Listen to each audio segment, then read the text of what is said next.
알겠어. 10억 받으려면 어쩔 수 없지. 내가 다 해야지.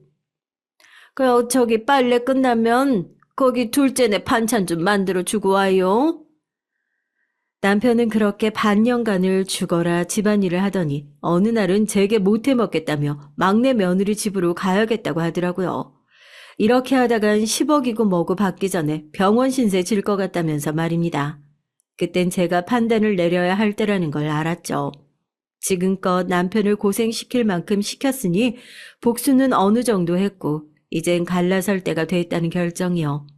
저는 남편에게 이혼 서류를 내밀었고 사인하라고 당당히 요구를 했어요. 자, 사인해요. 만약 여기서 나한테 해코지하려고 들면 경찰 대기하고 있으니까 바로 경찰 출동할 거예요. 그러니 순순히 이혼합시다. 그제야 남편은 이 모든 것이 저의 계략이었다는 것을 알았는지 분노를 터뜨렸어요. 하지만 후회한다고 해서 뭐 달라지겠어요? 자신의 욕심이 자초한 일이었는걸요. 오히려 저의 당당한 태도에 위축된 남편은 알겠다며 구질스럽게 눈물을 떨구었어요. 모든 건 당신의 욕심이 자초한 일이니까 내 원망할 생각 말아요. 그리고 높아시며 말하는 건데 막내 아들 부부네 앞에 나타날 생각도 하지 말고요. 당신이 버린 가족 당신 찾지도 않을 거고 그리워하지도 않아요. 그냥 이대로 평생 혼자 살다가 죽어요. 그리 말하곤 저는 막내 며느리가 기다리고 있는 차에 타서 새롭게 마련된 보금자리로 향했습니다. 막내 며느리가 저의 이혼에 대한 생각을 지지해주며 자기네들 집 바로 옆에 너무나 예쁜 집을 마련해 주었거든요. 제가 평생 단 한 번이라도 이런 집에서 살 수 있을까 하는 그런 집을요. 그래서 지금은 막내 며느리와 함께 여행도 다니고 쇼핑도 다니며 행복하게 살고 있답니다. 저에겐 정말 말 그대로 복덩어리고 은인이죠. 앞으로 우리 며느리 아들과 함께 다복한 가정을 이루며 살아가고 싶어요. 참고로 아들도 철이 많이 들어 저를 아주 잘 챙기고 있어요. 이만하면 제 인생 성공한 거 아닌가 싶습니다. 그렇지 않나요? 너무 시샘하지 않으시길 바라며 여기서 글을 마치겠습니다.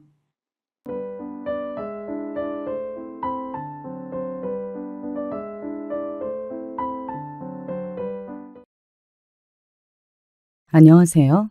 저는 경기도에 사는 30대 후반 여성입니다. 현재는 남편과 딸아이 이렇게 셋이 함께 살고 있습니다. 아니 살았었죠.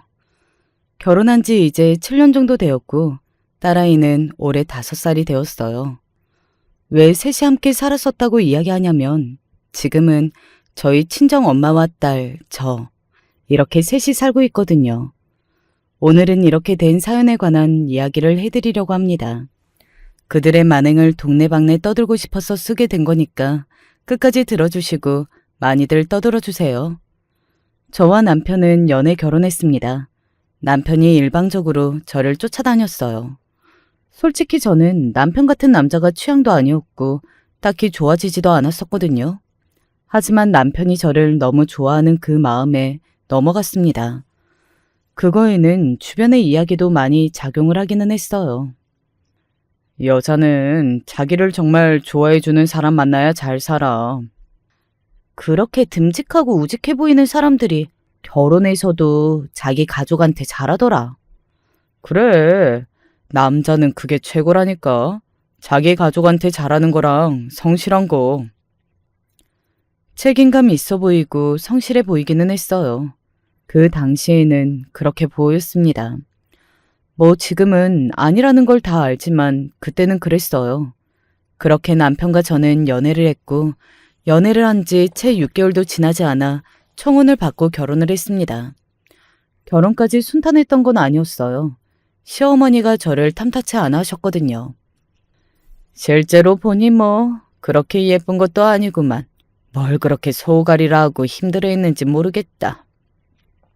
자기 아들이 저를 많이 좋아하고 소가리한 걸 특히 마음에 들어하지 않았습니다. 뭐 거기까지는 저도 이해를 하려고 했어요.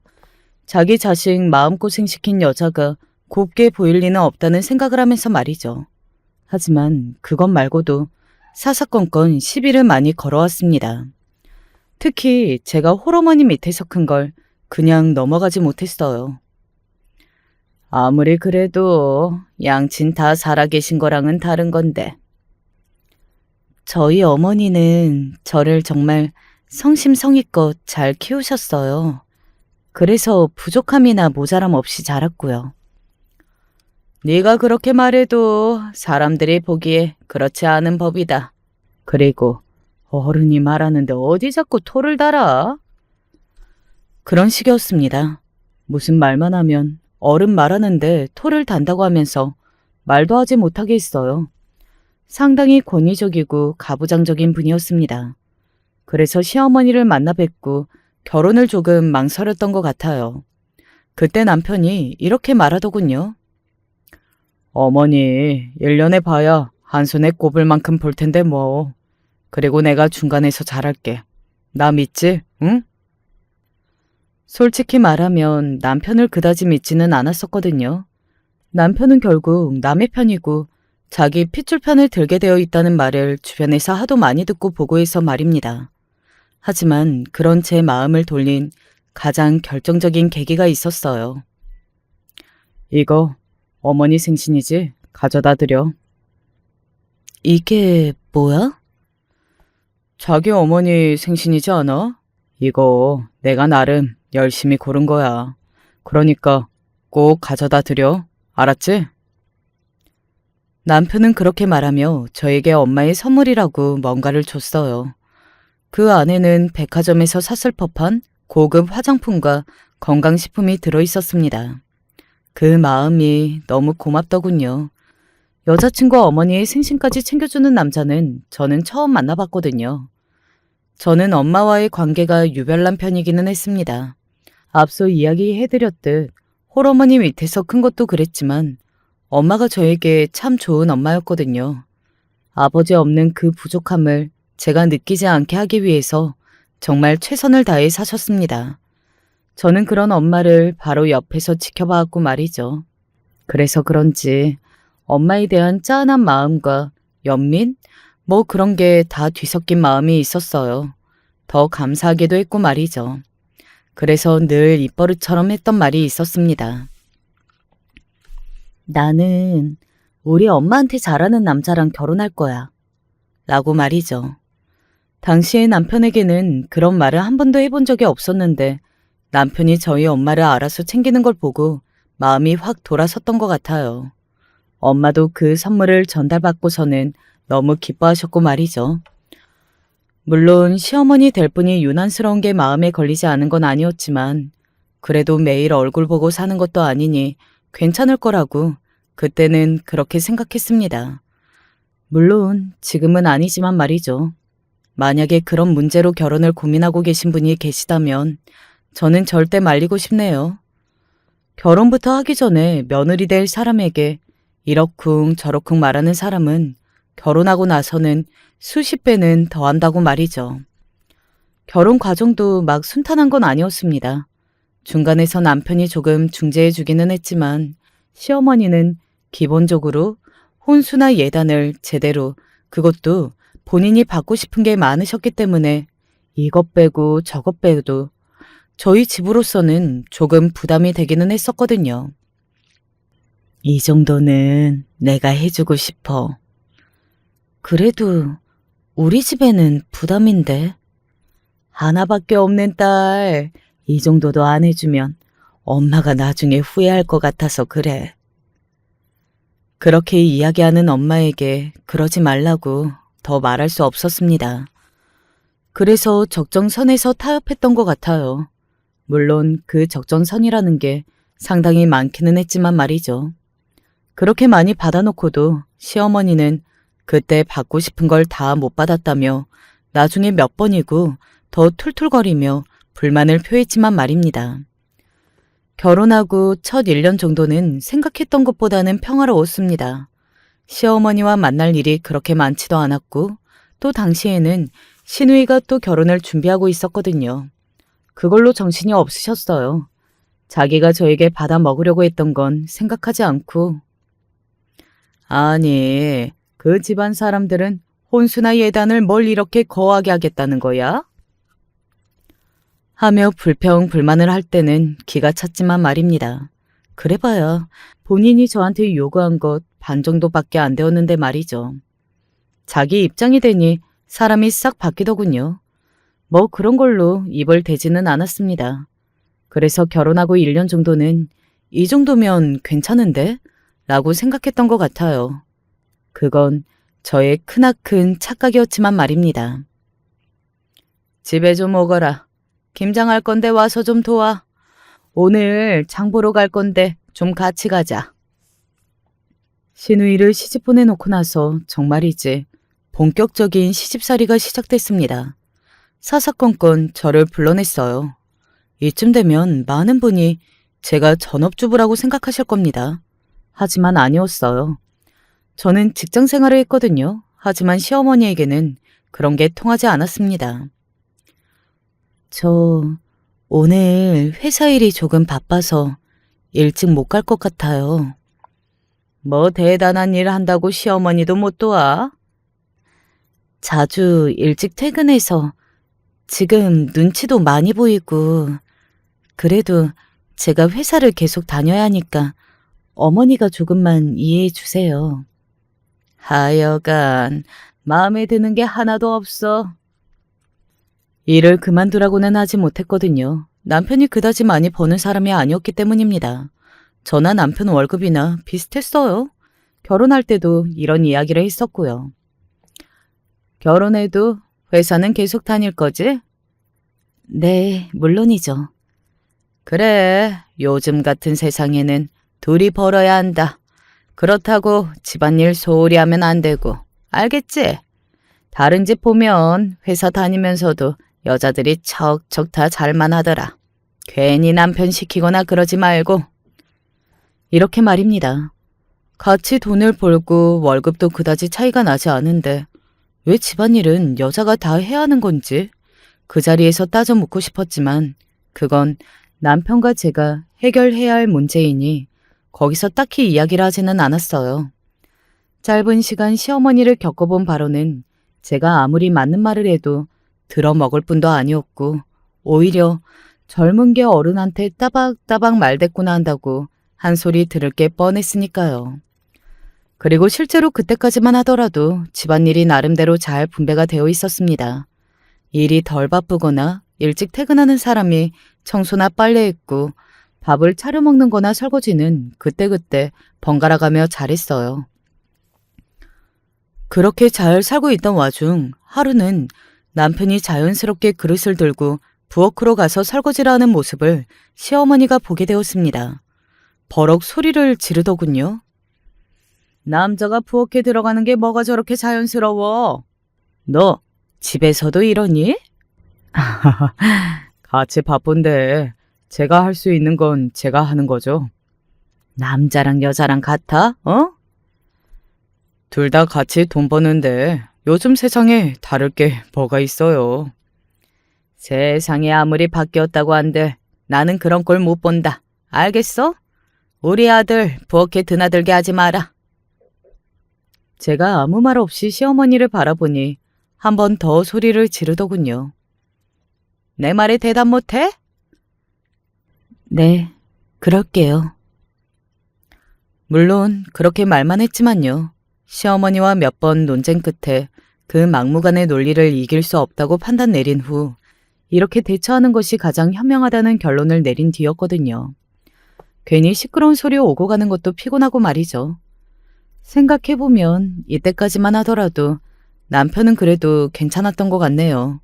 그래도 중간에서 제 편을 들어주려고 노력했고 뒤에서는 제가 시키는 일도 잘하려고 노력했으니까요.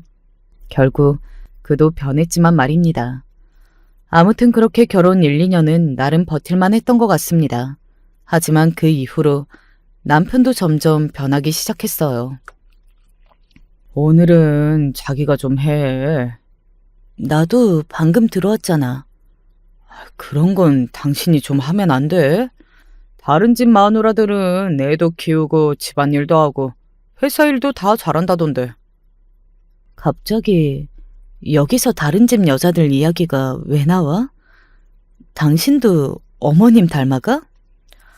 당신은 여기서 갑자기 우리 엄마 이야기를 왜 나와? 우리 엄마 욕하는 거야? 그렇게 남편은 점점 변해갔습니다. 처음에는 집안일을 하지 않더니 나중에는 밖에서 술 약속이다 뭐다 약속이 많아졌어요. 당시에 아이가 어렸고 저는 육아와 집안일, 거기에 회사 일까지 다 같이 해야 해서 몸도 마음도 상당히 지쳐 있었습니다. 그러던 어느 날이었어요. 당신은 좀 안 꾸며? 갑자기 그게 무슨 소리야? 회사 여직원들 보면 옷도 예쁘게 입고 화장도 잘하고 다니던데 당신은 꼴이 이게 뭐야? 결혼할 때는 안 그랬는데. 그 말에 열이 확 하고 뻗치더군요. 제가 소리를 질렀습니다. 내가 그럴 시간이 어딨어. 밤새 우는 거 달래느라 4-5시간 쪽잠 자고 회사에 가서 일하고 일찍 들어와서 집안일까지 다 해야 하는데 하루 24시간도 모자라서 화장실 가는 시간도 아까워 죽겠는데 내가 옷 예쁘게 입고 화장할 시간이 어딨냐고. 지금 내가 이렇게 고생하는 걸 보고도 남편이라는 사람이 할 소리야? 원래 그렇게 철이 없었던 사람이었던 건지 아니면 제가 여태 몰랐던 건지 그런 말도 안 되는 소리들을 하는 걸 듣고 있자니 정이 뚝 떨어지는 기분이 들었습니다. 뭐 나중에 왜 그랬는지 알게 되었지만 그때는 정말 서러워서 눈물이 날 것만 같았어요. 그냥 해본 소린데 뭘 그렇게 예민하게 굴어.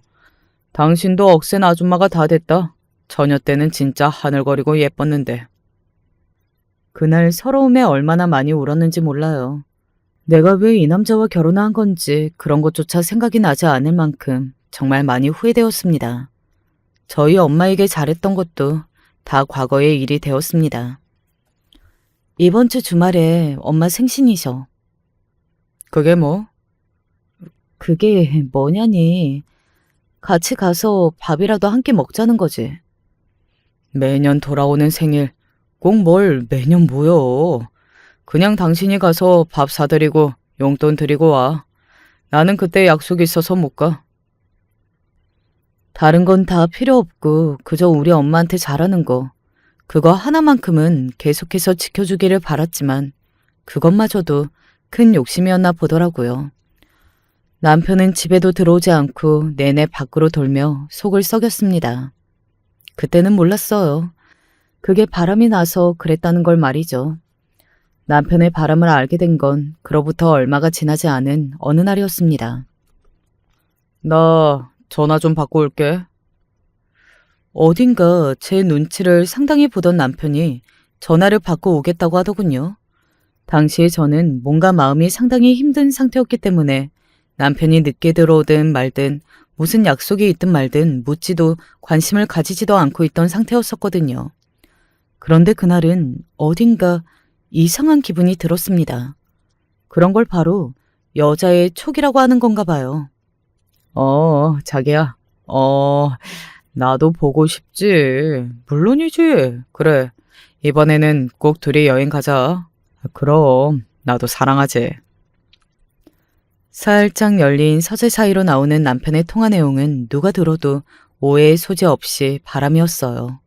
사실 남편에게 더 이상 기대하는 것도 없었고 억지로 살고 있는 것이나 다름없었지만 그럼에도 그 사실은 저에게 충격적이기는 했습니다. 그때 생각했던 것 같아요. 이제 더 이상은 이 사람이랑 부부로 못 살겠다 하고 말이죠. 일단 모른 척을 하고 남편 불륜에 대한 증거들을 차곡차곡 모았습니다. 사람에게 한번 크게 실망을 하고 나니 그 다음부터는 조금씩 무뎌지더라고요. 그렇게 무뎌지는 제 자신이 너무 슬펐지만 한편으로는 다행이라는 생각도 했던 것 같아요.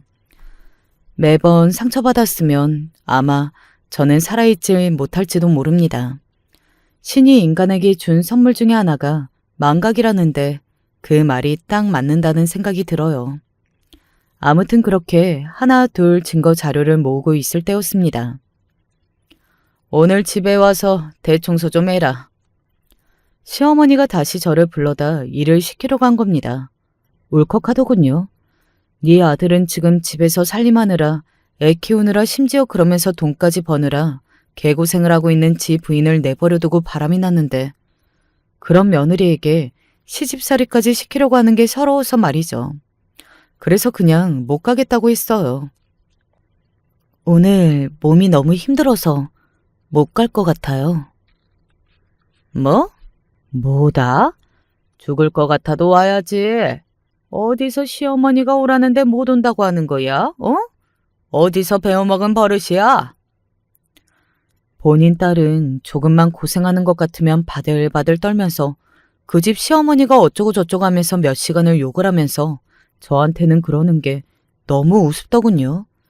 그리고 남편 생각을 하니 너무 괘씸한 마음도 들고 말이죠. 어머님 아들이 요즘 뭐하고 돌아다니는지 아세요? 내 아들이 뭐라고 돌아다니는데? 어머님 아들 바람났어요. 바람이요. 제 그 말에 시어머니가 순간적으로 입을 다물더군요. 제가 지금 남편이 바람났는데 시댁에 가서 일을 도와줄 마음이 들겠어요? 안 그래도 힘들어 죽겠는데? 잠시 말이 없던 시어머니가 정말 기가 차는 말을 뱉었습니다. 저는 사실 사과는 하지 않을지언정 그래도 머쓱해 할 거라고 생각했거든요. 하지만 저희 시어머니는 보통을 넘는 분이었습니다. 알고 있었지만요. 그래서. 네? 그래서라뇨? 순간 벙쪄서 그렇게 되물었던 것 같아요. 남자가 밖에서 일하고 그러다 보면 한눈 팔고 그럴 수도 있지. 세상 모든 남자가 바람 한 번씩은 다 난다. 그런 걸로 이렇게 시어머니한테 바락바락 소리를 지르고 대든 거니? 난 또 뭐라고? 무언가 대꾸를 하고 싶은데 할 수가 없더군요. 차마 말이 입 밖으로 나오지 않았습니다. 사람이 너무 어이가 없고 기가 차면 말문이 막히잖아요. 그때 제가 딱 그랬던 것 같아요. 그리고 그날 저녁 시어머니에게 연락을 받았는지 남편이 웬일로 집으로 일찍 들어왔더군요. 그래도 그 인간은 그때 눈치를 보기는 했습니다. 엄마한테 들었는데 당신이 뭔가 크게 오해를 하는 것 같아서. 오해 좋아하네. 내가 확실한 증거도 없이 그렇게 이야기했을 것 같니? 너는 위자료 줄 준비나 하고 있어. 그리고 그 상간녀한테도 전해. 상간녀 위자료 청구 소송도 할 거라고. 아니, 여보. 일단 내 말부터 들어봐. 변명할 게 있니? 바람 피운 새끼가? 나는 너랑 안 살 거야. 저는 남편의 말을 듣지도 않았어요. 안방은 제가 쓰기로 하고 당분간 서재에서 지내라고 했습니다. 그리고 며칠을 그렇게 남편을 투명인간 취급했습니다. 제 눈치를 심하게 보고 있던 남편은 그간 집안일이며 뭐며 다 알아서 잘하더군요. 그것마저도 우스웠습니다. 그간 본인도 힘들다며 손 하나 까딱하지 않더니 인제 와서 저러는 게 말이죠. 그렇게 이혼 변호사를 만나야 할 일정을 보고 있을 때였습니다. 회사로 전화가 왔어요. 여기 병원 응급실입니다. 김현자 씨 보호자분 되시나요? 그런 기분 아시나요? 심장이 덜컹하고 바닥으로 떨어지고 온몸에 피가 싣는 기분 말입니다. 병원이라는 말과 엄마의 이름을 이야기하며 제가 보호자인지 확인을 하는 그 말에 제가 그랬습니다. 엄마가 쓰러졌다는 말에 정말 정신없이 병원으로 달려갔던 것 같아요. 제가 정신을 못 차리고 어버버하며 병원에 빨리 가봐야 할 것 같다고 하니 회사에서도 집에 뭔가 큰일이 났구나 하며 양해를 해주시더군요. 그리고 달려간 병원에서 창백한 얼굴로 누워있는 엄마를 보자마자 다리에 힘이 풀려 주저앉았습니다. 쓰러지시면서 머리를 어디에 부딪히신 것 같은데 일찍 발견되긴 하셨지만 그래도 출혈의 양이 많아서 경과를 지켜봐야 할 것 같습니다. 우리 엄마 죽지는 않죠. 살기만 하면 다 괜찮아요. 저는 다 괜찮습니다. 그쯤에는 제가 너무 힘들어서 엄마에게 제대로 한번 연락하지도 않았고 엄마에게 전화가 와도 바쁘다는 핑계로 그냥 끊어버리곤 했었거든요. 혹시나 제 목소리로 기분 상태가 좋지 않은 걸 엄마가 아는 게 싫어서긴 했지만 그래도 말입니다. 솔직히 이야기하면 위험하신 상태입니다. 간절하게 기도하듯 묻는 저에게 의사 선생님이 그렇게 대답하시더군요. 하늘이 무너지는 기분이 들었습니다. 지금 내가 너무 힘들다는 핑계로 엄마를 너무 신경 쓰지 못한 죄책감이 밀려왔어요. 눈에서는 눈물이 뚝뚝 흘렀습니다. 사람이 너무 충격을 받거나 슬프거나 하면 눈에서 눈물이 흐른다는 자각도 없이 눈물이 흐르더라고요. 저도 그때 처음 알았던 것 같아요. 남편에게는 연락하지 않았는데 어떻게 알았는지 병원으로 왔더군요. 장모님은 괜찮으셔? 당신이 어떻게 알고 왔어? 지금 그게 중요해. 장모님은 괜찮으셔? 남편은 진심으로 걱정하는 것 같은 얼굴을 하고 저에게 그렇게 묻더군요. 남편의 그 얼굴을 믿은 건 아니었지만 그때는 이혼이다 뭐다 더 진행할 여력이 생기지 않았습니다. 나중에 다시 이야기했으면 했지 당시에는 그럴 기력이 없었어요.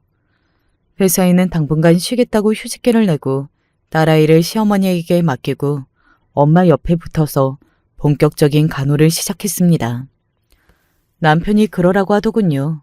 자신이 뭐든 다 도와주고 지원을 해주겠다고 말이죠. 아직 미운 마음이 있었고 용서를 한 건 아니었지만 그래도 당시에는 고맙기도 했고 다행이라는 생각이 들기도 했던 것 같아요. 그래도 아빠가 있으니 안심하고 딸아이를 맡길 수 있는 게 일단은 제일 컸던 것 같습니다. 그리고 시어머니도 무슨 바람이 들었는지 갑자기 굉장히 친절해지셨어요. 반찬이며 뭐며 병실로 수시로 들고 와서 저한테 밥은 잘 챙겨 먹어야 한다고, 간호하는 사람이 몸 상하면 큰일 난다고 저를 챙겼거든요. 그 댁은 시어머니가 정말로 좋은 분 같으시네. 저희 시어머니를 처음 본 사람들은 그런 말을 할 정도로 말입니다. 전혀 아닌데 라고 생각하면서도 그래도 힘들 때 가족이 있어서 다행이라는 생각이 들기는 했어요. 남편도 중간에 한번 여전히 자신이 바람을 피운 걸 제가 알고 있는 게 걸렸던 건지 이제는 다 정리했다고, 자기가 정말 미안하다고, 다시는 이런 일 없을 거라고 싹싹 빌기도 했고 말이죠.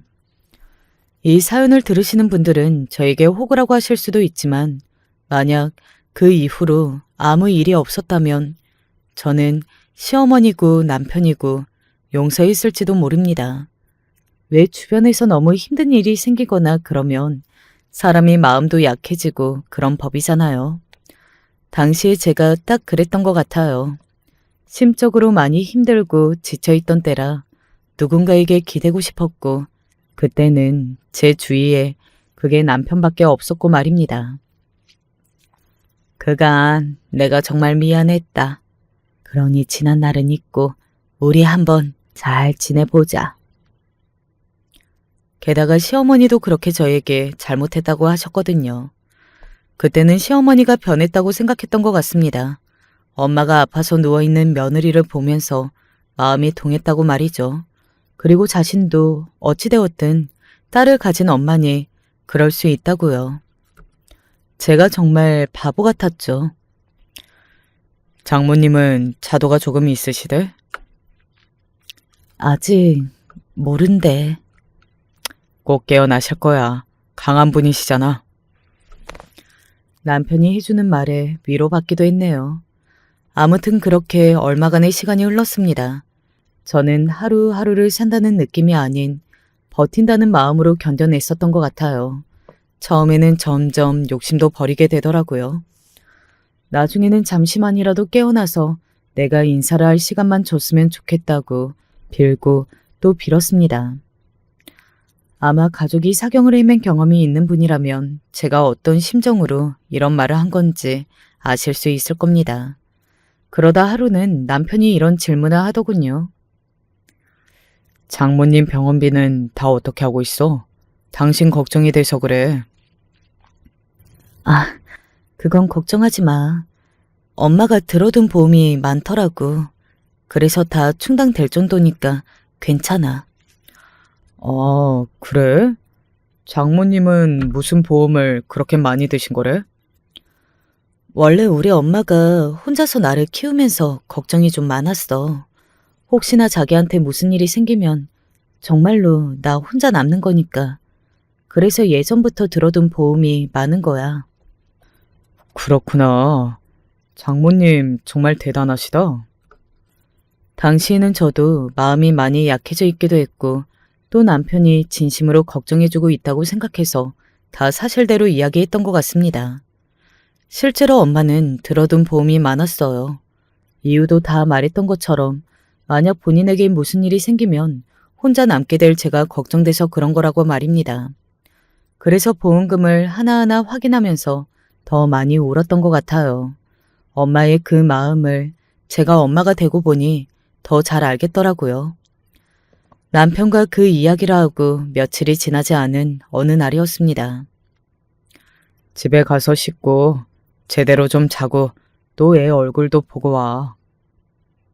나는 괜찮아. 하나도 안 괜찮아 보여. 긴 병에 장사 없다는 말 알지? 당신이 빨리 지치면 안 돼. 충전할 시간도 필요한 거야. 그리고 우리 딸도 엄마 보고 싶어 해. 그 말에 그러겠다 할 수밖에 없었어요. 남편이 자기가 옆에서 잘 가노라 하겠다는 말에 고맙다고 인사를 하고 하루 집에 다녀오기로 한 날이었습니다. 오랜만에 집에 가서 따뜻한 물로 씻고 딸아이와 함께 저녁을 먹으니 확실히 충전이 조금 되는 것 같더라고요. 할머니가 잘 해줘? 응, 맛있는 것도 많이 해주고, 나 갖고 싶은 인형도 사줬어. 시어머니가 딸에게도 잘하는 것 같더라고요. 마음이 놓였습니다. 딸아이라고 한때 뭐라고 했었거든요. 왜 아들 못 낳느냐고 말이죠. 그렇게 하루 딸아이와 보내며 충전하기는 했지만 그래도 딸과 있는 내내 엄마가 걱정되었던 건 사실이었습니다. 물론 남편이 중간중간 별일 없다고 계속해서 알려주기는 했지만 말이죠. 그래서 원래는 주말 동안 쉬기로 했었지만 하루만 쉬고 병원으로 딸아이를 데리고 갔어요. 때마침 시어머니와도 연락이 되지 않아서 딸아이를 데리고 병원으로 갔습니다. 주말이었고 또 시간이 일러서 그런지는 몰라도 보호자 휴게실을 지나는데 사람이 없는 것 같더라고요. 딸아이가 금세 잠이 들어서 안고 지나가는데 아무도 없는 줄 알았던 휴게소에서 말소리가 들려왔습니다. 그런데 굉장히 낯이 익은 목소리였어요. 얼마라고? 다 합치면 20억 가까이 되는 것 같던데요. 바로 남편과 시어머니였어요. 당장 아는 척을 하려고 했지만 순간 멈칫했습니다. 그들이 나누는 대화가 심상치 않다는 걸 본능적으로 알 수 있었거든요. 그 양반은 어디서 그렇게 보험을 많이 들어둔 거래? 여자 혼자서 자식 키우니까 나중에 혹시 몰라서 그랬다고 애엄마가 그러던데요. 그래, 이유가 뭐가 중요하겠니? 우리만 논한 거지. 그니까요. 엄마도 애엄마가 뭐라고 하던 간에 납작 엎드려서 잘해주는 척 하세요. 아, 요즘 그러고 있잖니. 여기서 어떻게 더해? 우리가 자기 편이라고 생각하고 진짜 믿고 의지하게 만들어야 한다니까요. 나는 잘하고 있어. 너는 안 들키게 하고 있는 거 맞지? 그럼요. 완전 헤어진 줄 알아요. 그래, 절대 알게 해서는 안 된다. 그 유산 다 받을 때까지는.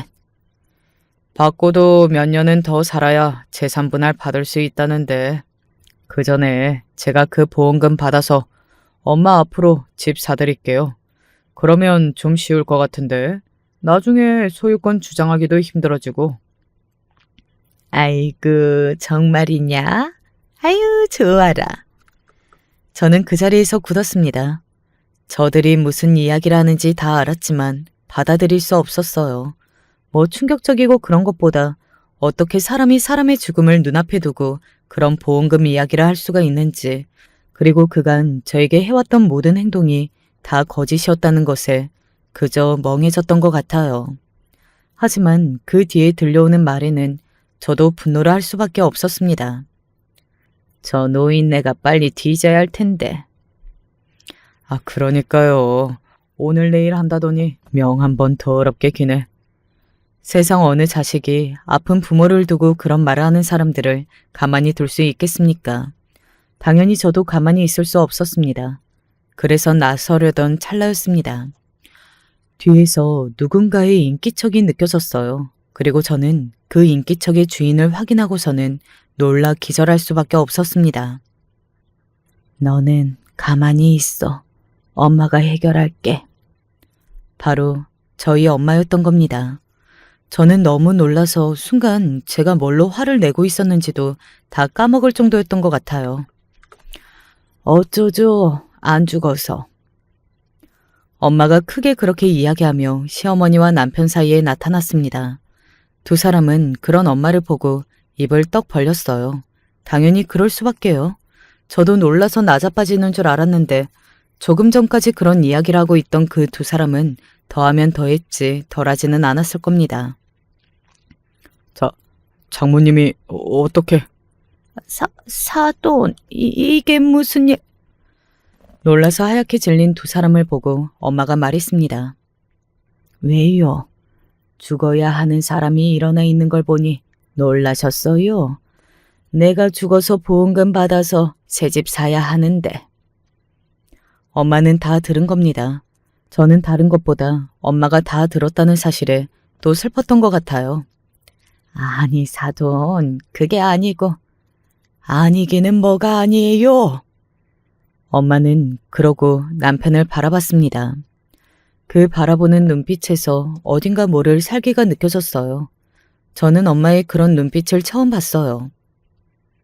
내가 그날 왜 쓰러졌는지 자네는 알지 않나?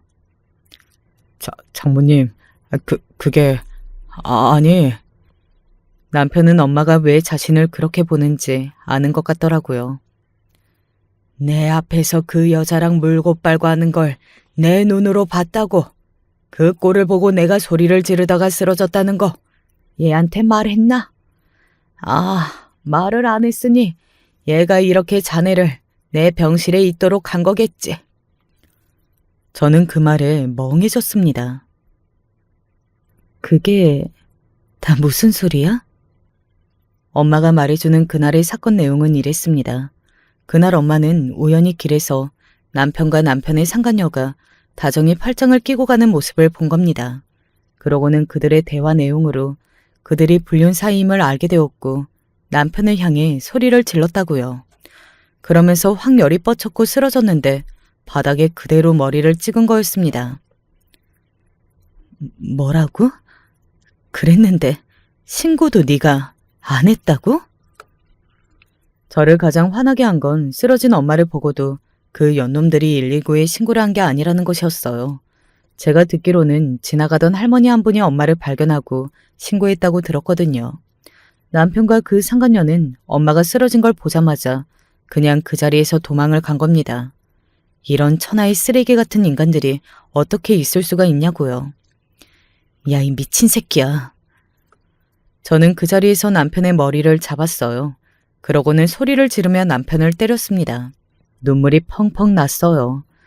저런 새끼를 남편이라고 믿고 산 세월도, 그리고 우리 엄마를 그렇게 만든 놈인 줄도 모르고 믿었던 것도 모조리 다 믿고 싶지 않을 만큼 충격적이었고 또 그만큼 남편을 죽이고 싶었습니다. 그러다 쓰러진 것 같아요. 기억이 없는데 눈을 떠보니 병실이더라고요. 비어있던 엄마의 옆 침대였습니다. 엄마가 걱정스러운 얼굴로 저를 바라보고 있었어요. 괜찮니? 엄마, 미안해. 나는 그것도 모르고. 엄마의 얼굴을 보니 미안함이 그냥 쏟아져 나오더라고요. 정말 눈물만 났던 것 같습니다. 네가 뭐가 미안해. 네가 여기서 잘못한 건 하나도 없어. 그 두 연놈 그리고 네 시어머니가 인간 같지 않는 사람인 거지. 오히려 그런 인간들 밑에서 네가 그동안 어떻게 지냈을지 생각하면 엄마가 그걸 알아주지 못한 것 같아서 너무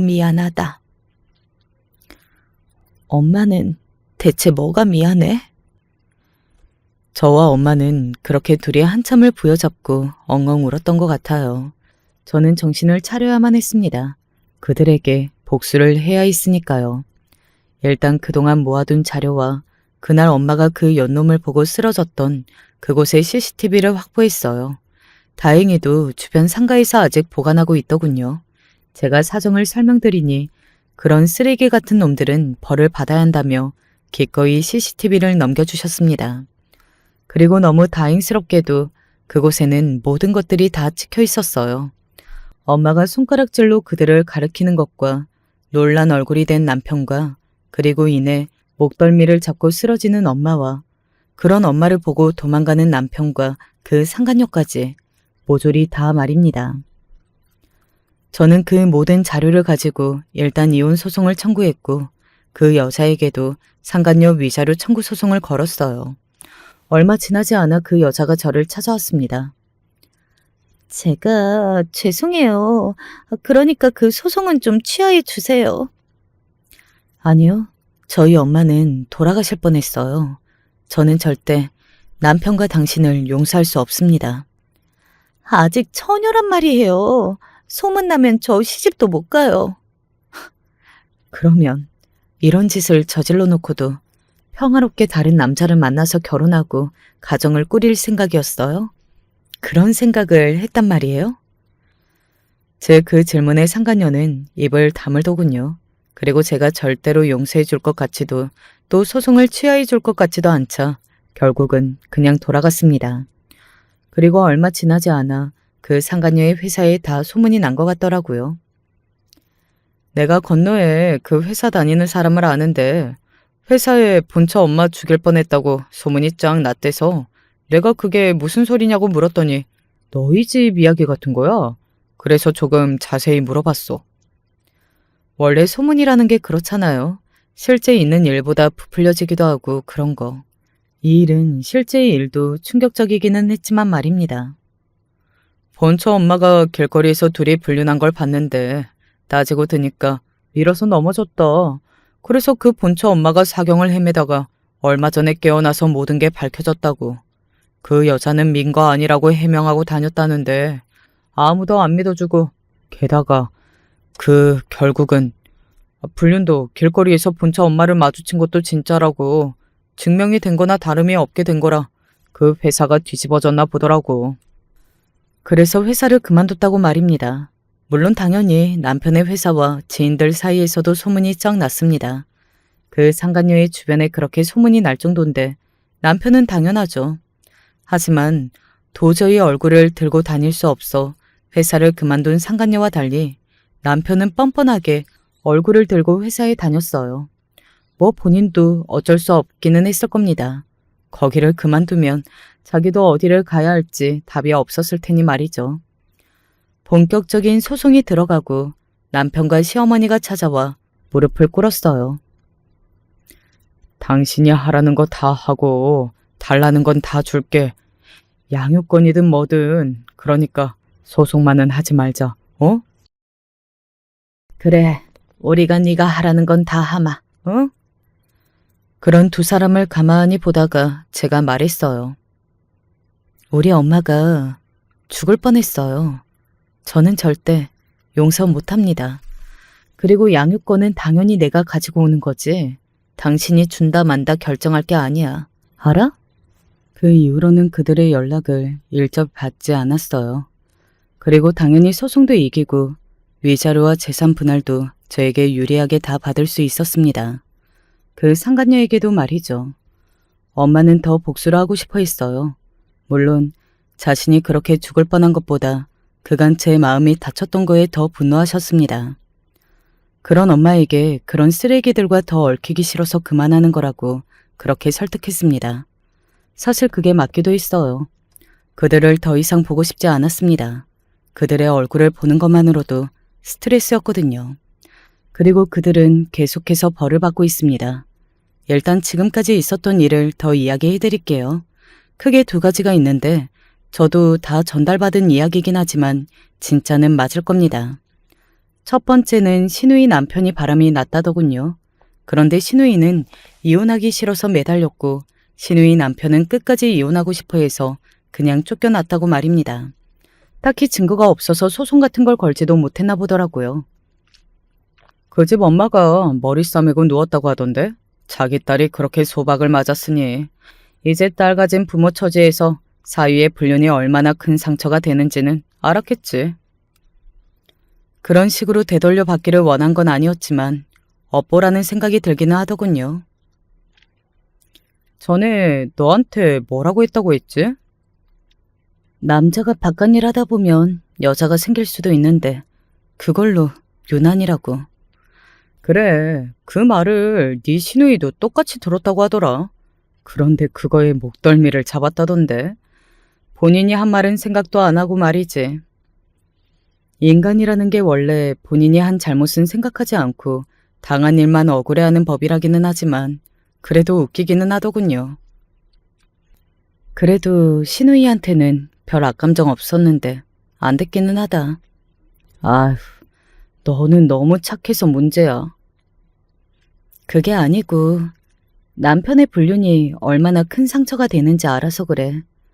정말 죽을 만큼 고통스럽거든, 그거. 그래서 마냥 그들의 불행을 기뻐할 수는 없었어요. 그리고 얼마 지나지 않아 또 하나의 소식이 들려왔습니다.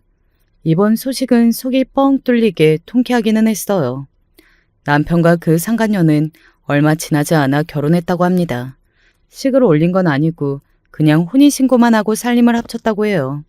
그리고 재산 분할과 저에게 위자료를 주느라 팔아버린 집 대신 시댁에 들어가서 신혼생활을 시작했다고 말입니다. 결혼식을 한 게 아니니 저도 그 소식은 조금 늦게 듣기는 했어요. 네 시어머니 성깔 아직 안 죽었나 보더라고. 그 새로 들인 며느리한테도 지랄지랄을 했대. 맨날 집안일 시키고 너 때문에 우리 아들이 망했다는 둥 하는 소리하고. 왜 그 여자 때문에 망해? 지 아들도 바람 피웠고 지들이 우리 엄마 보험금으로 헛금 꾸다가 걸린 것도 본인들인데. 그러니까 말이야. 아무튼 그랬는데 걔가 못 버티고 나갔나 봐. 집을? 근데 그냥 나간 게 아니래. 그러면 어떻게 나갔는데? 그 여자로서도 회사도 잘리고 미래도 없는 것 같은데 그 집에서는 더 이상 못 버티겠으니 그냥 다 들고 나른 거지. 뭐를? 돈을? 네 전 시어머니랑 전 남편 통장에 있는 돈 자기 계좌로 다 이체시키고서는 잠적했대. 그래서 신고하고 난리 났다고 하더라. 그리고 그 여자는 외국 어디로 도망을 간 건지 잡히지 않고 있다고 말이죠. 몇 번 보지는 않았지만 예사 여자는 아니라고 생각했었는데 정말 보통 여자가 아니긴 했더라고요. 남편은 어쩌다 또 그런 여자를 만나서 하는 생각이 들었지만 솔직히 통쾌하지 않다면 거짓말이었겠죠. 네, 아주 많이 속이 시원했습니다. 왜 그런 말이 있잖아요. 모든 건 본인이 한 만큼 돌아오게 되어 있다고 말입니다. 남편의 식구들, 그러니까 시어머니와 남편은 본인들이 저지른 만큼 받았다고 생각해요. 물론 본인들은 더 받았다고 생각하고 억울해하고 있을 걸로 생각하지만 누군가에게 준 상처는 물질의 크기로 정해지지 않는 법이니까요. 돈을 가장 중요하게 생각하고 좋아했던 시어머니가 특히 돈으로 그렇게 뒤통수를 맞은 게 너무 통쾌했습니다. 그리고 우리 가족에게도 잘 산 복이 돌아왔어요. 왜 내가 전에 고향에 사둔 땅 기억하니? 갑자기 그 땅은 왜? 그 지역이 재개발이 들어가는 모양이야. 보상금 협의하자고 연락이 왔는데 네가 가봐야 할 것 같아. 내가 왜?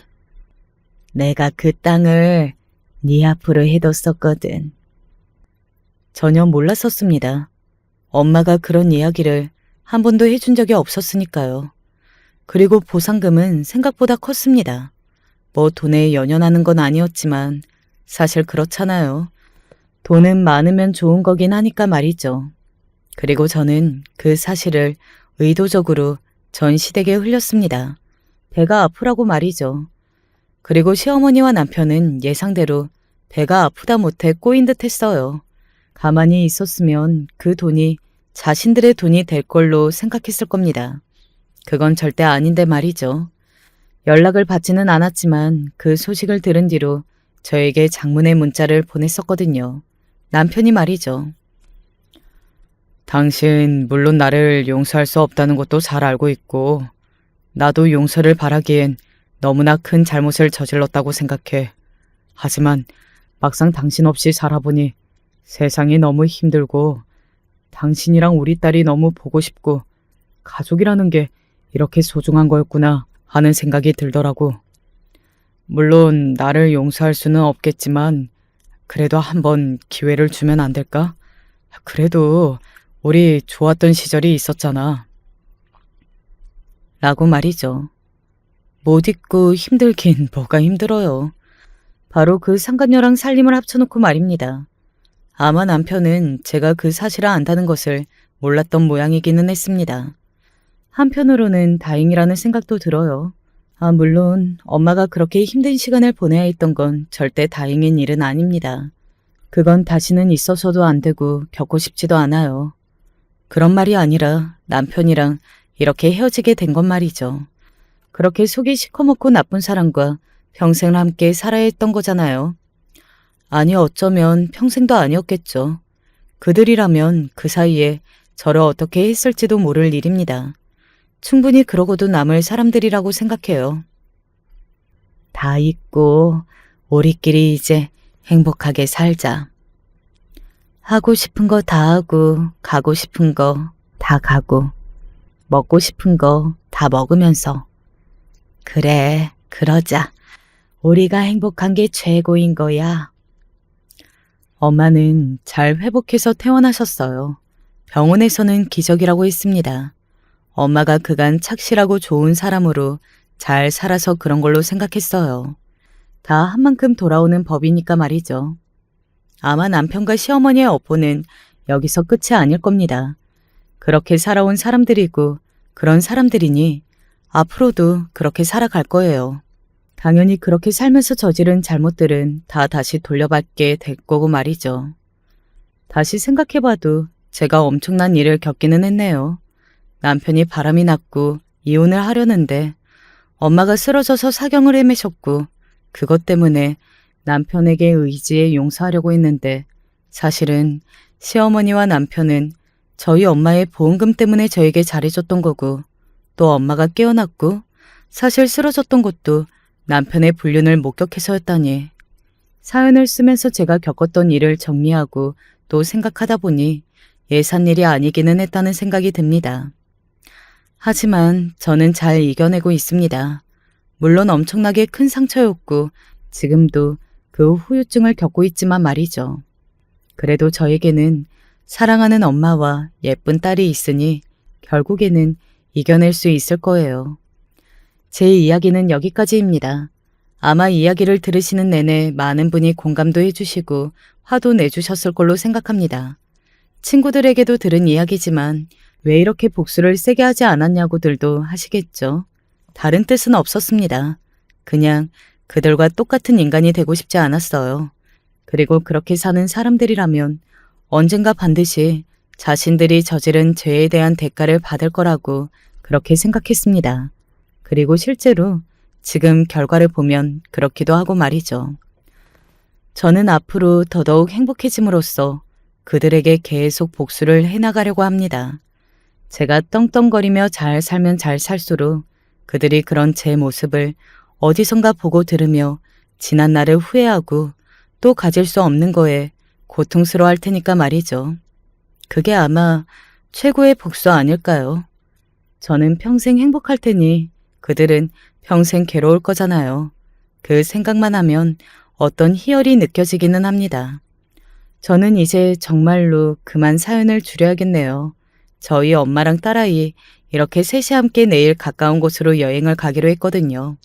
그 준비를 하나도 하지 못해서 지금 짐도 싸고 알아볼 것들도 많아요. 셋이 함께 가는 여행은 처음이라 너무 설렙니다. 끝까지 들어주셔서 너무 감사합니다. 여러분이 재밌게 들어주셨으면 뭐 더할 나위 없겠네요. 언제 어디서나 건강하고 행복하기를 바랄게요. 저희 가족도 그럴 수 있게 빌어주세요. 감사합니다. 안녕하세요. 평범하게 살고 있는 아줌마입니다. 오늘같이 우울한 날이면 생각나는 한 사람이 있습니다. 참 저에게는 생명의 은인 같은 사람이었죠. 배움이 짧아 사연을 잘 쓰지는 못하겠지만 제 이야기를 해보려 합니다. 참 재수 온 붙은 인생이었습니다. 살면서 한 번도 행복했던 적이 없었어요. 공부 잘하는 언니와 오빠만 신경 써줬던 부모님, 자기들보다 부족한 동생을 놀리고 괴롭히던 형제 자매. 저는 그 집안에서 유일한 외톨이였습니다. 언젠가는 너무 서럽고 힘들어서 날 주워온 게 아닌가 싶었던 적도 있었어요. 그래서 울면서 엄마한테 물어보니 애도 참 웃기지도 않는 소리를 하네. 우리가 주워왔으면 너 같은 걸 주워왔겠니? 하면서 한 번 더 독서를 내뱉는 통에 저는 그날 밤에 잠도 자지 못하고 새벽이 올 때까지 엉엉 울었던 기억이 납니다. 나중에 들어보니까 엄마와 아빠는 딱 오빠와 언니까지만 나오려고 했던 모양이에요. 근데 아빠가 정관 수술을 하기 전에 어쩌다 보니 제가 생기게 되었고 낙태까지 생각을 해보았으나 엄마의 건강상 낙태를 하게 되면 출산보다 더 위험할 수가 있대서 울며 겨자 먹기로 태어난 게 저였다고 합니다. 근데 솔직히 제가 여기서 무슨 잘못이 있을까요? 잘못이 있다면 그냥 이런 집안의 자식으로 태어난 것 뿐이겠죠. 저도 당연히 부모님에게 사랑받고 싶었습니다.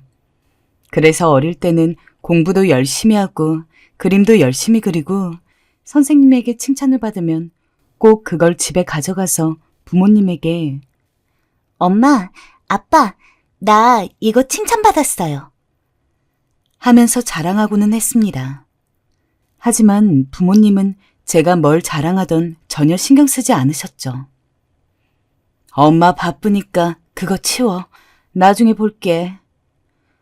그래도 엄마, 나 칭찬받은 건데 엄마 봐주면 안 돼요? 얘가 왜 이래? 귀찮게.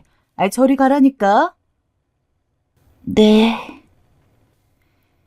계속된 거부는 제 마음의 문을 닫게 했고 저를 소극적으로 만들었습니다. 제가 기억하는 아주 어린 시절에는 그래도 제법 활발하고 말도 많은 편이었는데 언젠가부터 저는 급속도로 말수도 줄어들고 누군가와 눈을 마주치는 것조차 어려워하는 사람이 되었어요. 그런 성격의 친구라고 있을 리가요. 학창시절에 누구나 친구 한 명쯤은 가지고 있는데 저는 그 어디에도 속하지 못하고 늘 외롭게 지냈습니다. 급식도 언제나 혼자 앉아서 먹고 등하교도 혼자 하고 다른 애들은 학교 끝나고 친구들이랑 떡볶이 먹는다, 돈가스 먹는다 이러면서 놀러 다니는데 저는 언제나 그것을 멀리서 보며 부러워할 수밖에 없었습니다. 친구가 있었으면 해서 어떻게든 말을 걸어보려고 했으나 어쩐지 말을 걸면 부모님이 저한테 그랬던 것처럼 귀찮아하고 싫어하는 반응이 올 것만 같아 두려워서 말도 걸지 못했어요. 그러던 어느 날은 어떤 애가 절 놀리듯이 그런 말을 하더군요. 윤수야, 너는 벙어리야? 뭐? 벙어리냐고. 왜 학교 와서 입을 꾹 닫고 있어? 그 말에 충격을 받아 저는 어버버하다가 그만 화장실로 뛰어가 수도꼭지를 틀고 눈물을 씻어냈습니다. 그래도 중학교까지는 그냥 친구가 없이 외로운 정도로만 그칠 수 있었지만 고등학교 가서는 이런 저를 따돌리는 애들이 생기기 시작했어요. 야, 김윤수, 우리 윤수야. 봤냐? 봤어? 아니 어떻게 이 정도 발에 걸려 넘어지냐? 아, 표정 진짜 가관이네. 근데 윤수야, 나 빵이 좀 먹고 싶은데 네가 내 거랑 내 친구 거까지 빵 사올래? 우리 친구잖아. 저기, 정연아, 나 미안한데 돈이 없어. 나 용돈 안 받아. 뭐야? 야, 너 있는데 거짓말 치는 거 내가 모를 줄 알지? 너 털어서 나오면 50원당 한 대야. 알았냐? 학창시절은 너무도 암울했어요. 반 행사에 관한 전달 사항을 저만 전달받지 못하는 일부터 시작해서 제가 걸어가면 발을 걸어서 넘어지게 만든다거나 어쩌다 짝이라도 바꿔서 저와 짝이 된 애는 대놓고 인상을 찌푸리면서 다른 친구들과 다 들리게 제 욕을 하는 일도 부지기수였습니다. 아, 나 얘랑 또 짝됐어. 운도 더럽게 없네. 너 나한테 말 걸지 말아라. 알았냐? 못 들은 척하려 했지만 애초에 그럴 수 없도록 너무 큰 목소리로 말하는 바람에 전 그저 고개를 수그리고 눈물을 닦을 수밖에 없었어요. 누군가는 제가 다른 사람과 친해지려고 노력을 하지 않아서 그런 거라고 말씀하실 수도 있겠지만 제가 아무리 먼저 누군가한테 말을 걸 용기가 없었다고 해도 왕따를 당할 만큼 잘못한 건 아니라고 생각합니다. 그러던 와중 참다 담임 선생님한테 이야기를 하게 됐어요.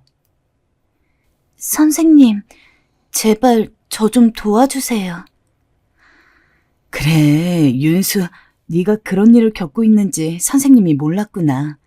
알겠다. 단단히 아이들을 혼내서 바로 잡아주마.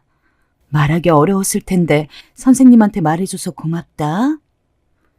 다음 날 다행히 담임 선생님이 좋은 분이셨기 때문에 저를 도와주겠다고 하시면서 반 아이들을 한번 크게 혼내셨죠. 그 덕분인지 그전처럼 대놓고 따돌림이 있진 않았습니다. 하지만 그렇다고 해서 여자친구들과 어울리지 못했던 제가 친구가 생긴다거나 하는 변화가 없었죠. 오히려 대부분의 반 아이들은 왕따를 당하는 사실을 잃은 저를 무척이나 싫어하는 것 같았습니다. 걔는 할 줄 아는 게 이르는 것밖에 없나 봐. 친구 없는 애들은 왜 없는지 알겠다니까. 그리고 솔직히 그렇게 음침하게 다니는 게 잘못 아니야? 아무튼 저런 애랑은 상종을 하지 말아야 해. 언젠가 그런 뒷담화도 들어본 적이 있었습니다. 보통 이런 악순환의 고리를 끊기 위해서는 결국 어느 정도는 제가 먼저 나서야 한다는 걸 알았지만 당시에 저는 그냥 하루하루 학교를 다니는 것조차 너무 힘들었기 때문에 제가 갑자기 마음을 바꿔먹고 친구들에게 다가갈 용기는 없었습니다. 이미 반환에서 눈엣 가시가 된 상황에서 제가 이제 와가지고 노력해봤자 별다른 소용도 없을 것 같았죠. 그냥 빨리 시간이 흐르고 흘러서 졸업을 해가지고 성인이 되기를 바랄 뿐이었습니다. 고등학교 졸업식, 다른 친구들 친했던 애들과 사진도 찍고 부모님한테 꽃다발을 받으며 활짝 웃었지만 저에게는 아무도 없었습니다. 하지만 저는 무엇보다도 제가 고등학교를 졸업해서 이제 그 누구도 만나지 않을 수 있다는 점이 너무 행복했습니다. 학교는 제게 지옥이었고 제 편이 되어주는 사람은 아무도 없었으니까요. 그나마 제일 친절하게 대해줬던 고등학교 1학년 시절의 담임 선생님의 축하를 마지막으로 저는 당당히 사회에 나올 수 있게 되었습니다. 그리고 동시에 집에서도 뛰쳐나왔죠. 무일푼으로 집도 대책도 없이 당연히 힘들었습니다. 하지만 어렸을 때부터 성인이 되면 무조건 바로 집을 나오겠다고 생각을 하고 있었고 집에 있어봤자 저를 차별하는 부모님과 제가 없어지길 바라는 형제 자매밖에 없었기에 차라리 길에서 먹고 자더라도 저에게는 가족이 없는 환경이 더욱더 천국이었습니다. 그나마 쥐꼬리만치 주던 용돈을 모아둔 것으로 끼니를 최대한 아껴서 해결을 하고 바로 아무 가게나 두드려서 알바 자리 있냐고 물었습니다. 자존감도 낮고 사람 대하는 것도 어려워하는 저로서는 정말 필사적인 몸부림이었습니다. 하지만 어떻게 그럴 수가 있는지 보이는 가게에 들어가 물어보면 족족 거절을 당해버렸어요. 근데 말이야, 윤수 씨는 좀 뭐랄까, 숫기가 없는 것 같아. 우리 가게는 싹싹하기도 하고 친절하기도 해야 하는데 손님 응대를 하기엔 부족할 것 같네. 저 정말 열심히 할 수 있어요, 사장님. 한 번만 기회를 주시면 안 될까요? 미안하지만 이제 그만 돌아가 주게. 영업 준비해야 하니까. 용기 내어 할 수 있다고 말해보아도 사장님들의 대답은 똑같았어요. 너무도 절망스러웠어요. 이쯤 되니 제 스스로 굉장히 문제가 많은 사람 같고 저절로 위축이 되더군요. 그렇게 수십 군데도 넘는 가게에서 거절을 당해서 어떻게 하나 고민하는 와중에 마지막으로 들렸던 가게가 있었습니다. 바로 저녁 장사를 하는 포차였어요. 아주머니 한 분이 운영하시는 포차였는데 어쩐지 느낌이 나쁘지 않았어요. 그래서 더 적극적으로 말했던 것 같아요. 젊은 아가씨가 이 일을 할 수 있겠어? 일이 만만치 않을 텐데. 뭐든 시켜만 주세요. 잘할 수 있어요. 저의 애절한 눈빛을 사장님께서 알아주신 걸까요? 사장님은 잠시 고민을 하던 끝에 저를 써주셨고 다행히 그곳에서 3시간이나마 아르바이트를 할 수 있게 되었죠. 일이 쉬웠던 것은 아니었습니다. 계속해서 사람들을 마주하고 대화를 해야 되기 때문에 어떤 면에서는 정말 어려운 일이었지만 먹고 살려다 보니 어떻게든 그 시간을 견디게 되더라고요.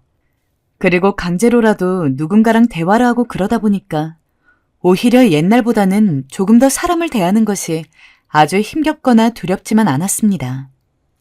한참 심했을 때는 누군가랑 말 한마디 하는 것 자체가 너무 긴장이 돼서 정말 속에서 토악질이 치밀 정도였으니까요.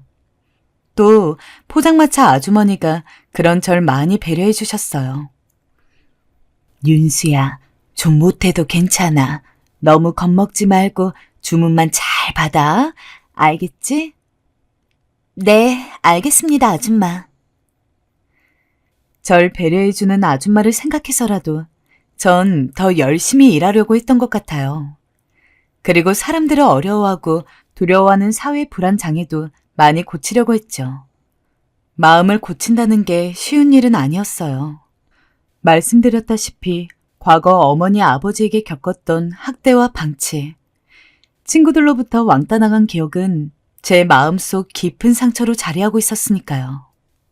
허나 아주머니의 따스함과 그 알바를 하면서 만나게 된 남자 덕분에 조금은 극복할 수 있게 되었어요. 저 너무 예쁘셔서 그런데 혹시 남자친구 있어요? 네? 남자친구요? 없는데요. 아, 그럼 저 이상한 사람은 아니고요. 최태훈이라고 하는데요. 요 포장마차 회사에서 일을 하고 있어요. 언제 같이 술 한잔 하실래요? 남자의 고백은 정말 적극적이었어요. 당연히 처음에는 이 남자가 왜 나한테 이렇게 고백을 하나? 싶었고 불안이 앞섰어요. 괜히 이상한 사람 같고 신흥 종교 사이비 단체는 아닌가 걱정되고 그래서 몇 번이나 거절했지만 끈질기게도 포차에 들락거리며 마음을 표현하는 바람에 나중엔 저희 사장님까지 알게 되셨어요. 윤수야, 그 사람 허우대도 좋아 보이고 괜찮아 보이던데 한번 가볍게 만나봐. 젊은 나이에 연애하지 언제? 아, 그건 그런데 잘 모르는 사람이기도 하고. 에이, 다 모르는 사람들끼리 만나 연애하고 결혼하고 하는 거지. 나도 남편이랑 아예 생판남으로 소개받아서 만난 거야. 만나보고 아니면 안 만나면 되지. 솔직히 그때쯤엔 저도 조금 마음이 흔들리고 있었는데 사장님이 그렇게 말씀해 주시니 마음이 더 동하더라고요. 전 그날 덥석 그 남자와 근처 커피숍에서 차를 한잔하게 됐어요. 정말 충동적으로 말입니다. 그런데 술자리에서 만나보니 생각보다 말투며 행동이며 정중한 사람이었고 가치관도 올바른 사람 같았어요. 문제는 제 마음이었죠. 그 남자가 절 그리 좋다고 해주는데도 쉽게 마음의 문이 열리지 않았어요. 맨날 예쁘다고 해주고 맨날 귀엽다고 해주고 그런 칭찬은 부모님에게도 받아본 적이 없었기에 솔직히 의심부터 하게 되더라고요. 자존감이 낮아서였을 겁니다. 나보다 더 좋은 여자 충분히 만날 수 있는 사람이 왜 나한테 자꾸 이러지? 거절도 여러 번 했고 피해 다니기도 여러 번 피해 다녔습니다. 하지만 남자는 제가 피할 때는 군말 없이 자리를 비켜주면서도 어느 정도 시간이 지나서 제가 괜찮아졌을 거라고 판단이 되면 꼭 다시 돌아와서는 계속해서 사귀어달라, 연애해달라고 이야기했습니다. 저는 연애를 해본 적도 없고 앞으로도 연애할 생각은 없어요. 사람을 만나는 게 많이 무섭고 솔직히 지금 왜 저한테 이렇게까지 매달리시는지 전 모르겠거든요. 그쪽이 진심이라면 그냥 다른 더 좋은 사람 만났으면 좋겠어요. 그러나 거절하면 거절할수록 더욱 불타는 건지 뭔지 남편은 저를 포기하지 않았고 결국 그냥 조금 사귀면 알아서 나가 떨어지겠거니 싶어서 결국 저는 연애를 하게 되었습니다. 하지만 그 남자와의 연애는 제 상상 그 이상이었죠. 조금 우유부단하지만 그래도 다정한 사람이었고 제대로 된 사랑을 받지 못했던 저에게 진짜 사랑이 뭔지를 알려준 유일한 사람이었습니다.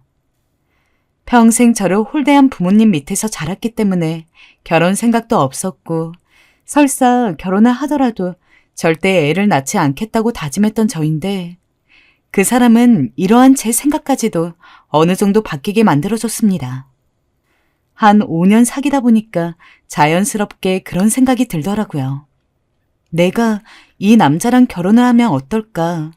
이 남자랑 결혼을 해서 가정을 꾸리고 아이까지 있다면 어떤 기분일까 하고요. 향후 그 남자가 한 프로포즈를 아무 말 없이 수락했던 것도 제 스스로가 제 자신이 그런 생각을 할 수 있는 사람이란 걸 알려줬기 때문입니다.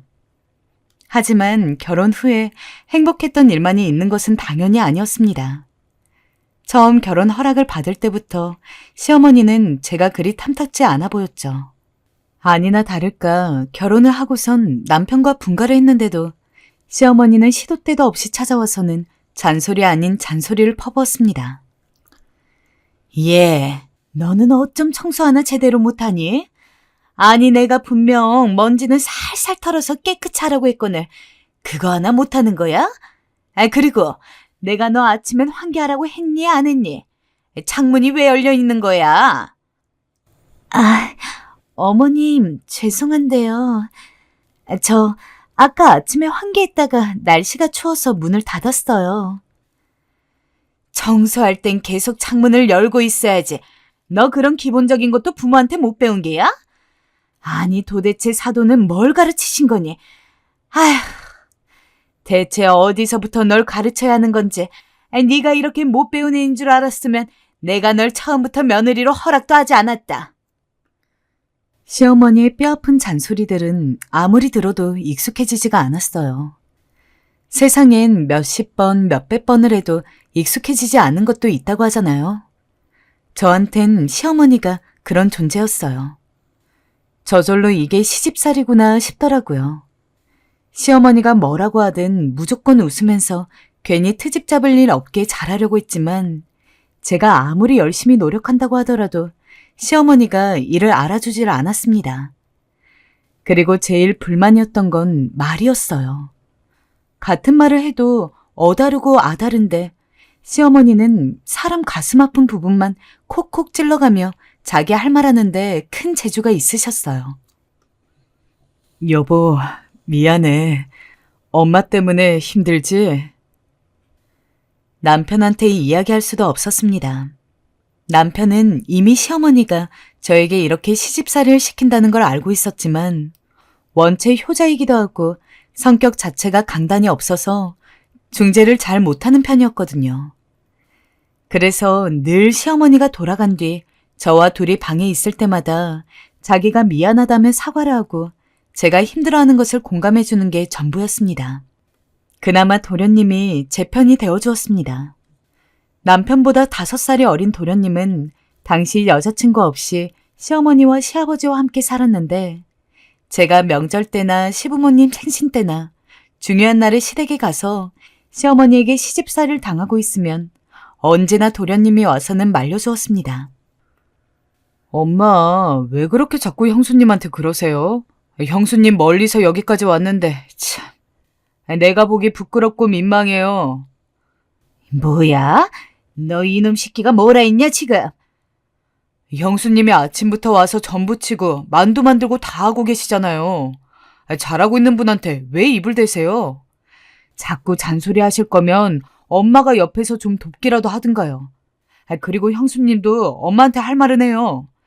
저희 엄마가 형을 너무 애지중지 키워가지고 형수님 아무 잘못 없는데도 그냥 마음에 안 들어하는 거니까 너무 개념치 않아도 되고요.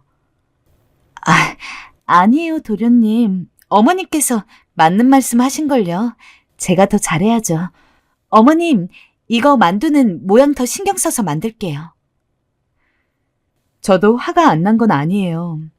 허리가 갑자기 아프다며 본인은 아무것도 안 하시고 저한테 일반적으로 잔소리만 해대시니 솔직히 이미 열은 받을 대로 받았어요. 그러나 몇 번 안 되는 명절날 괜히 저로 인해 집안에 갈등 생기고 싸움이 나는 건 또 싫더라고요. 사실 시어머니를 제외하면 시아버지도 도련님도 남편도 모두 제게 잘해주고 하나라도 챙겨주려 했으니까요. 그래서 제가 낮은 자세로 시어머니에게 다가가 아니라고 기분 나쁘지 않다고 아이 달래듯 한 적이 한두 번이 아니었어요. 물론 시어머니는 당연하게 제 사과를 받아들이셨죠. 그래, 내가 하는 말은 다 널 위해서야. 네가 하도 부족하고 모자르니까 내가 말을 하는 거라고. 너도 나중에 너 같은 며느리 두면 알게 될 거다. 얼마나 답답한지. 내가 이 정도 인격 되는 사람이니까 참고 사는 거다. 안 해도 되는 기분 나쁜 말까지 엎어가면서요. 그런데 도련님은 이런 일이 있으면 꼭 나중에 남편보다 먼저 제게 와서 저희 엄마 성격이 좀 그래요. 가끔은 저도 감당하기 힘들다니까요. 사실 결혼해서 한 가족이 되었다고 해도 남은 남이니까 보통 시부모님 제외하고 다른 시댁 식구들까지 알뜰하게 챙기는 경우는 못 봤는데 저 같은 상황에서는 제가 힘들 때 실질적으로 도움이 되는 게 도련님이다 보니까 자연스럽게 평소 뭘 살 때도 도련님 줄 거 하나 살까라는 생각이 절로 들었습니다. 어지간한 형수와 도련님 관계보다는 친근하게 지냈다고 생각을 해요. 도련님은 참 좋은 사람이었기 때문에 나중에 좋은 여자랑 결혼해서 잘 살았으면 좋겠다 하고 생각할 때도 있었죠. 하지만 꽤 오랫동안 여자친구도 없이 혼자여가지고 결혼 생각이 아예 없는 걸까 싶었는데 한 2년쯤 지났을 때 도련님이 갑자기 결혼할 여자가 있다고 한 모양이에요. 남편이 들뜬 목소리로 전날 말을 하더군요. 당신도 내일 일찍 일어나 준비해. 우리 빨리 가야 되니까. 지금 엄마 벌써 난리야. 어떤 여자가 우리 태식이 데려가는 거냐고. 저도 괜히 기대감이 생겼습니다. 그토록 제게 잘해주셨던 도련님이니 좋은 여자였으면 좋겠다는 생각이 절로 들었죠. 그렇게 불이 나게 준비를 해서 시댁에 가니까 이미 도련님과 도련님이랑 결혼을 약속한 예비 아랫동서가 와 있었습니다. 그리고 그 앞에는 시어머니는 깐깐한 표정으로 아랫동서를 위아래로 훑어봤죠. 어쩐지 결혼을 하게 되면 저처럼 시집살이에 시달릴 것 같아서 벌써부터 안쓰러웠습니다. 어색하게 인사를 하고서 시부모님 주변에 앉았는데 기다렸다는 듯이 시어머니가 온갖 질문을 하더군요. 정말 아주 무례한 질문들을 말입니다.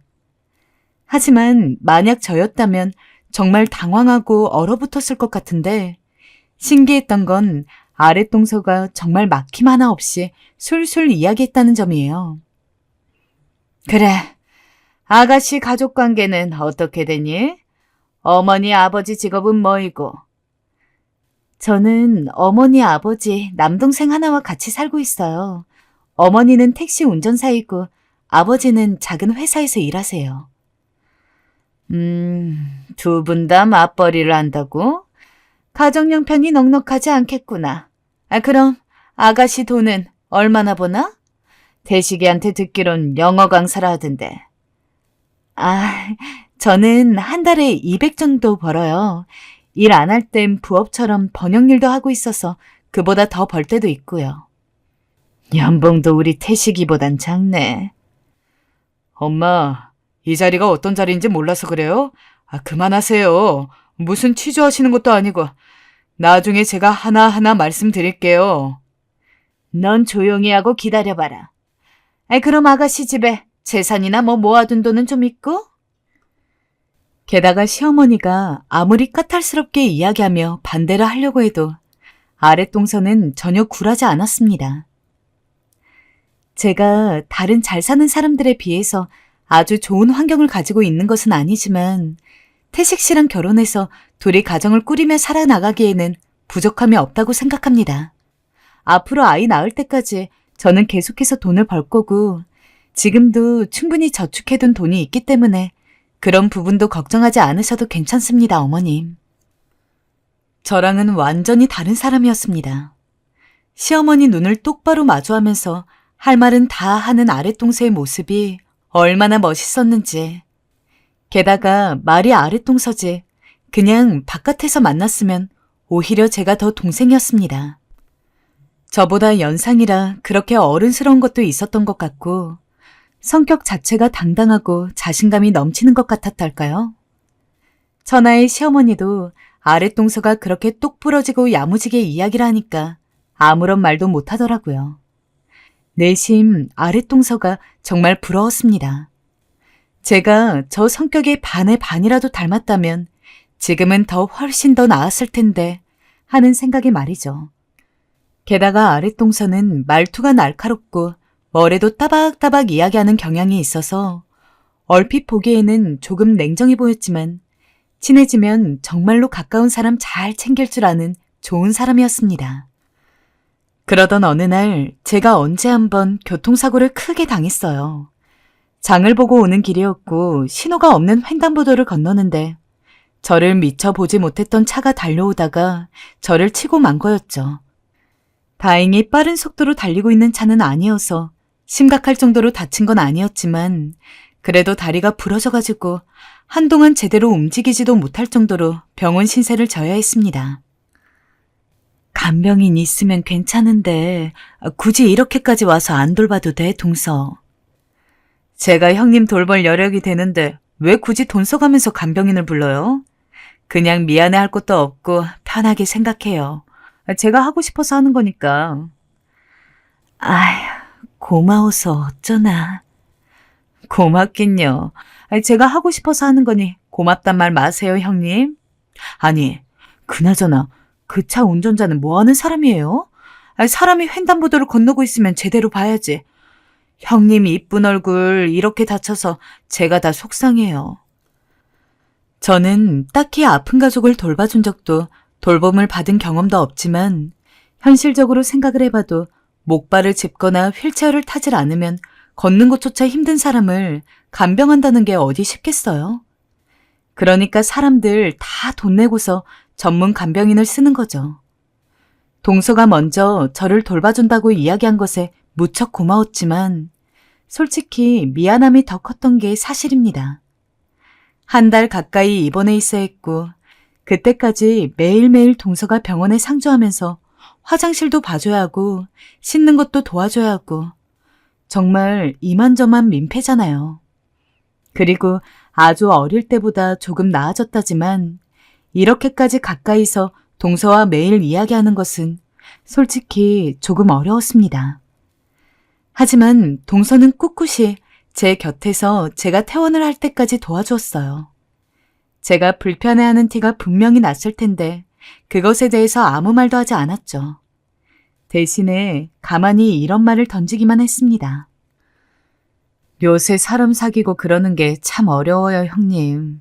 저도 진짜 안 그래 보이겠지만 누군가랑 친해지는데 참 많이 생각을 해보게 되는 것 같아요. 그래도 노력을 하면 언젠가는 좋아지더라고요. 사실상 사회 부적응자나 다름없는 저를 위한 동서의 위로 아닌 위로였습니다.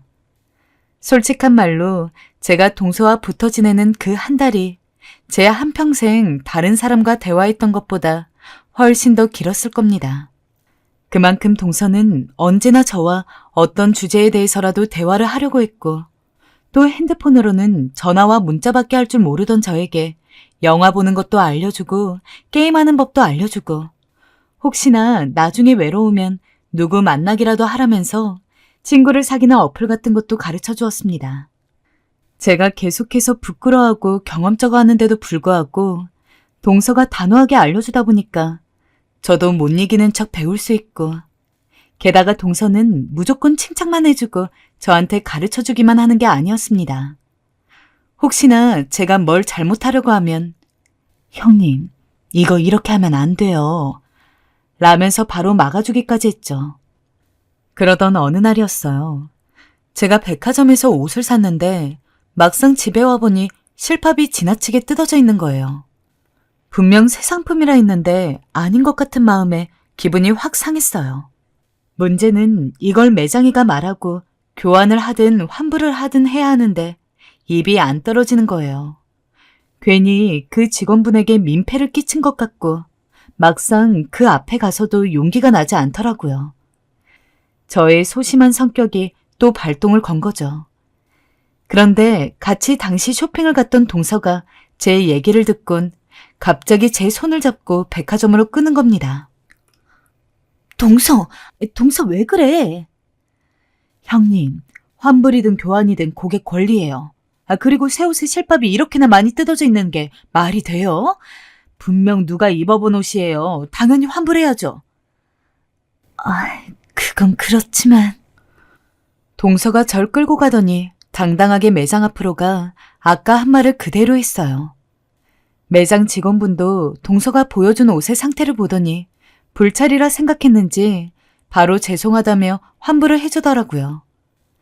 사실상 시끄럽게 끝날 줄 알았지만 좋게 마무리되고 돈도 돌려받을 수 있어서 얼마나 기분이 좋았는지 몰라요. 마치 제 옆에 든든한 백이 하나 생긴 것 같은 기분이 들었어요. 그날 저는 동서에게 고맙다고 하며 저녁을 사주었어요. 동서, 나는 이런 거 말 잘 못하는 성격이거든. 동서 아니었으면 큰맘 먹고 산 옷 장롱에만 박아두고 있었을 거야. 고마워, 정말. 고맙긴요. 아니에요. 형님, 근데 다음부턴 다 말씀하세요. 사실 저도 예전에 백화점에서 일해본 적 있는데 직원들이 새 옷이라 하지만 새 옷 아닌 것도 가끔 파는 경우가 있거든요. 그러니까 모르고 당하면 바보 되는 거예요. 동서가 백화점에서 일을 했었어? 나는 예전에 포장마차에서 일했는데 그러다가 우리 남편 만난 거잖아.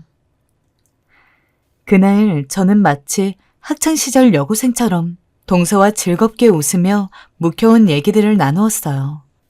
동서와 이야기를 나누며 살아온 인생 얘기를 잠깐 들었는데 동생 역시 인생이 평탄했던 사람이 아니더라고요. 어렸을 땐 저처럼 가난하기도 했고 성격이 강하단 이유로 정의감이 넘친다는 이유로 왕따도 당했고 그럼에도 불구하고 자기 소신과 주관을 잃지 않고 사는 동서의 모습이 참 멋있어 보였어요. 동시에 너무도 인간적이고 따뜻한 사람이란 생각이 들었어요. 사실 동서보다 어리다고 해도 나이를 먹을 만큼 먹은 어른인 제가 이렇게까지 서툰 게 동서 입장에서는 이해가 안 될 만도 한데 동서는 단 한 번도 저에게 어떠한 이야기를 물어보지 않았습니다. 제가 어색해하면 어색하는 대로 받아들였고 제가 궁금해하면 궁금해하는 대로 받아들였습니다. 지금껏 살면서 그렇게 저를 위해준 사람이 없었는데 동서는 어쩌면 제 인생에서 처음 사귄 친구나 다름없었을 겁니다. 저도 남들처럼 평범하게 살아갈 수 있도록 도와주고 용기를 보돋아주는 유일한 친구 말이죠. 그러던 어느 날이었어요. 일이 터지고 말았죠. 명절을 앞두고 있었는데 갑자기 시어머니에게서 전화가 오신 거예요. 예, 아가야. 정아 말이다. 걔 명절날 몇 시에 온대니? 명절날이요? 저랑 시간 맞춰 아침에 오기로 했는데요. 무슨 일 있으세요? 아, 그래? 알았다. 내 이번에 단단히 혼쭐을 내야지. 어디 시미를 물러봐. 아, 넌 모르겠구나. 내가 엊그제 저녁 걔네 집에 갔는데 글쎄 태식이 놈이 저녁을 하고 있지 않니? 그것도 하루 이틀도 아니고 태식이가 저녁 차리고 반찬하는 일이 꽤 많다 하더라. 그걸 고개 빳빳이 들고 말하는데 괘씸해가지고 내가 아주 잠을 한숨도 못 잤다. 감히 어디 내 아들을 주방에 들여? 아주 이번 기회에 단단히 혼을 내야지. 다신 그 짓거리 못하지. 너 아가, 내가 말할 때 꼼짝 말고 가만히 듣고만 있어라. 알겠어? 동서가 할 말 다 하는 성격이다 보니 시어머니가 예전부터 그런 동서를 탐탁치 않게 보고 있는 건 알았어요. 그런데 시어머니의 말투로 보나 목소리 톤으로 보나 화가 아주 많이 나 계신 것 같더라고요. 아니나 다를까 명절날 저와 동서가 무릎을 바닥에 대자마자 시어머니는 버럭버럭 소리를 지르기 시작하셨어요. 너 어디서 여자가 집안일 안 하고 그리 돌아치고 사는 거야? 내가 가만히 있으니까 시애미가 아주 만만해 보이지? 어머님, 어제도 말씀드린 것 같은데요. 태식 씨와 저 둘 다 일하는 사람이니 저녁은 번갈아 가며 하는 게 맞다고 생각합니다. 태식 씨도 그렇게 하자고 했고요. 집안일은 저희가 알아서 할 테니 더 이상 관여하지 말아주세요. 뭐야? 그리고 뒤이어 시어머니의 갑작스러운 행동이 이어졌습니다. 참다 이제 못 참겠다며 동서의 머리채를 잡아버린 거죠. 나중에 들어와 이 광경을 목격한 서방님까지 시어머니를 말리고 나섰지만 시어머니는 동서 머리채 놔주지 않고 몇백 가닥이 빠질 동안 계속 흔들어댔습니다. 그날 저는 처음으로 동서가 우는 모습을 봤어요. 울지 않으려 애썼지만 나중에 저와 단둘이 남게 되자 소리 없이 눈물을 흘리더군요. 자존심 강한 동서가 울고 있는데 그 모습에 얼마나 가슴이 저리던지. 저는 동서를 꼭 안아주며 괜찮다고, 나도 다 겪어서 그 마음 안다고 힘들어하는 동서에게 작은 위로를 던졌어요. 고마워요, 형님. 정말로 고마워요. 고맙긴 우리 며느리들끼리 이해할 수 있는 거지. 언제든 시어머니 때문에 힘들면 말해. 내가 옆에서 시어머니를 혼낼 순 없어도 그래도 오늘처럼 말려는 볼게. 동서는 그 작은 위로가 뭐 그리 고맙다고 제게 귤 한 박스를 보내주며 고마움을 담은 편지까지 전해주었습니다. 아이를 키우면서 산후우울증으로 힘들어할 때도 동서가 참 많이 도와줬습니다. 비슷한 때 아이를 낳아서 자기도 아이 키우기 힘들 텐데 아직 젖도 못된 애를 안고 와서는 저한테 기분 좀 풀리라고 삼계탕을 끓여주기도 했고 어떤 때는 남편들한테 각자 아이를 맡기고서는 저만 데리고서 영화도 보고 쇼핑도 한 적이 있었습니다. 아마 동서가 없었다면 제 육아는 너무 힘들고 지쳤을 것 같아요. 그래도 비슷한 처지에 있는 동서가 저보다 더 어른스럽게 저를 잘 봐주고 그래서 아이가 성인이 될 때까지 저도 힘내서 버틸 수 있었습니다. 그렇게 같이 한 살 한 살 나이를 먹고 아이까지 다 커서 독립을 시키고 나니까 이제 정말 제 인생에 있어서 가장 큰 목표 하나를 달성한 듯한 느낌이 들었습니다. 애가 어릴 때도 바빴지만 커가는 과정이 더 힘들더군요. 특히 대학 들어가고 그럴 때는 저도 신경 쓸 게 너무 바빠서 정말 하루가 모자랐습니다. 그 때문에 당시 한 1년 정도 동서랑 제대로 얼굴을 보지를 못했죠. 자식 때문에 너무 바빴던 날들이 많았으니까요. 동서를 보고 싶기도 했지만 시간을 내기가 도저히 어려워서 가끔 전화로 안부를 묻는 게 전부였으니 말 다 했죠. 이제 각오해왔던 것들도 다 끝나고 나니까 문득 동서가 너무 보고 싶어졌습니다. 그래서 전화를 했죠. 동서, 우리 남편들 버리고 둘이서만 여행 다녀올까? 언젠가 동서를 만났을 때 동서가 일본 오사카에 다녀오고 싶다는 이야기를 한 적이 있었어요. 근데 바빠서 가기가 힘들다고 지나가는 말로 이야기를 한 적이 있었죠. 이제 서로 바쁜 것도 끝났으니 제가 호텔 값에 비행기 값 다 내면서 동서 여행이라도 시켜주고 싶었습니다. 하지만 동서가 아무 말도 안 하고 그냥 웃기만 하더라고요. 그러면서 다음에 연락 주겠다고 전화를 끊었습니다. 영 기분이 이상해서 서방님에게 연락을 해서 물어봤어요. 혹시 동서가 무슨 일 있냐고. 서방님은 한참을 머뭇거렸습니다. 그러더니 형수님은 제 와이프랑 잘 지냈으니까 조금이라도 일찍 아시는 게 맞을 것 같네요.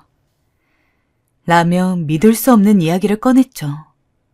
동서가, 그 건강하고 언제나 똑부러지던 동서가 암으로 시한부 판정을 받았고 이미 병원에 입원한 지 오래되었으며 앞으로 한 달 안에 죽을 확률이 크다는 이야기였습니다.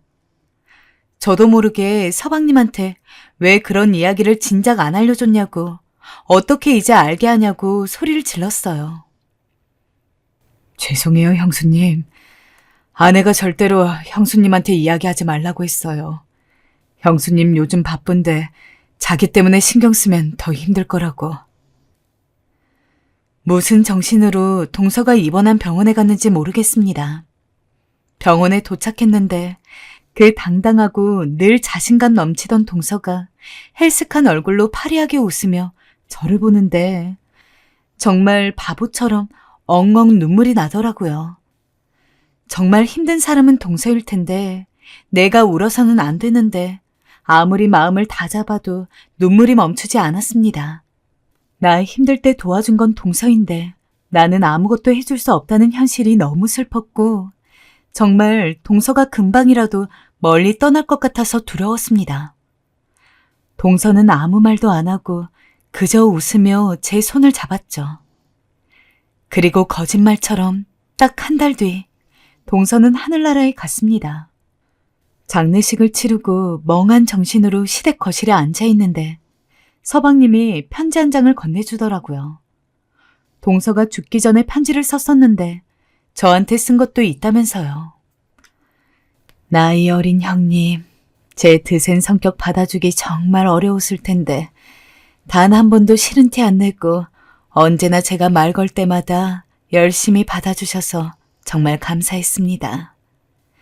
저한테는 남편을 만난 것 다음으로 형님을 알게 된 것이 제 인생의 큰 복 중 하나인 것 같아요. 형님이 저랑 자주 어울려 주셔서 저도 애 키우면서 힘든 일상에서 벗어나서 기분도 전환하고 조금 더 건강하게 살 수 있었던 것 같아요. 이렇게 시한부 판정을 받고 나니까 왜 이렇게 형님에게 고마운 것들이 많이 떠오르는지, 이럴 줄 알았으면 평소에 고맙다고 이야기를 많이 할 걸 그랬어요. 하지만 형님은 착하니까, 그리고 똑똑하니까 굳이 제가 이야기하지 않아도 언제나 형님에게 고마운 마음을 가지고 있다는 것을 알고 있으리라고 믿습니다. 형님이 제 형님으로 있어 주셔서 너무 좋았어요. 저도 형님에게 좋은 동서였을까요? 부디 그랬으면 좋겠습니다. 이제 얼마 뒤면 만날 수 없겠지만 그래도 가끔씩 저를 기억해 주시면 좋을 것 같아요. 형님 덕분에 그래도 즐겁게 살다 갑니다. 제 자식놈 다 커서 별로 걱정할 건 없겠지만 그래도 한 번씩만 들여다 봐주셨으면 좋겠어요. 동서가 쓴 편지를 가슴에 안고 한동안 아무 말도 못했습니다. 그리고 미친 듯이 슬픔이 밀려왔습니다. 그리고 아주 원 없이 펑펑 울었습니다. 하지만 최대한 빨리 털고 일어나려고 했었습니다. 하늘에서 동서가 볼 때도 제가 자신을 잃은 슬픔 때문에 계속 힘들어하는 것보다 그게 더 나을 테니까요. 요즘 같은 날엔 하늘나라에 간 동서가 참 생각이 많이 납니다. 언제나 마음 따뜻하던 우리 동서. 다음 생에는 부디 더 건강하고 이번 삶보다 조금 더 행복하게 살 수 있었으면 좋겠습니다.